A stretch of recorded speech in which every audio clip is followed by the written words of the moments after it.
दिन भर मैं यहाँ पे मैसेज स्क्रॉल करता हूँ और लोगों के मैसेज आते हैं कि क्रिप्टो में पैसे कमा दो, पैसे कमा दो। भाई यहाँ पे आप लोगों ने बहुत कुछ सुना होगा ट्रेडिंग के बारे में, बहुत कुछ सुना होगा एयर ड्रॉप के बारे में, लेकिन क्रिप्टो में यहाँ पे बहुत से अलग अलग तरीके हैं, जिसमें से एक है पैसिव इनकम कमाने का, वो है स्टेकिंग। तो इस वीडियो में आपको स्टेकिंग के बारे में बताने वाला हूँ। एक्चुअल में यहाँ पे स्टेकिंग होता कैसे है। जैसे आप बैंक में एफडी करते हैं, एफडी में एक फिक्स अमाउंट आप यहाँ पे लॉक करा देते हैं और उस एफडी का रिटर्न मिलता है। तो क्रिप्टो में भी सेम वैसा ही होता है।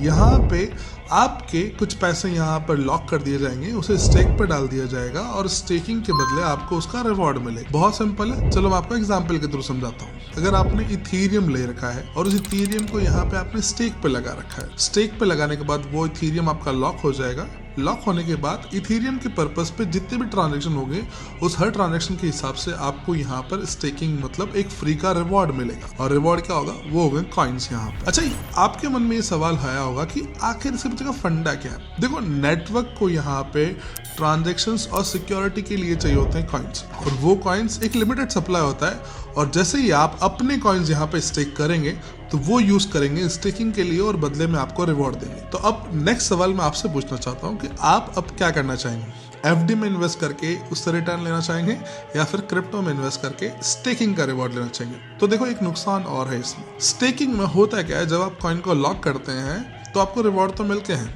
पर सपोज मान के चलिए जो आज प्राइस चल रहा है इथेरियम का $4,500, इफ अगर वो गिर गया 1000-2000 हो गया तो लॉस भारी हो सकता है। तो ध्यान रखना, और बाकी आप समझदार। Thanks for the watching.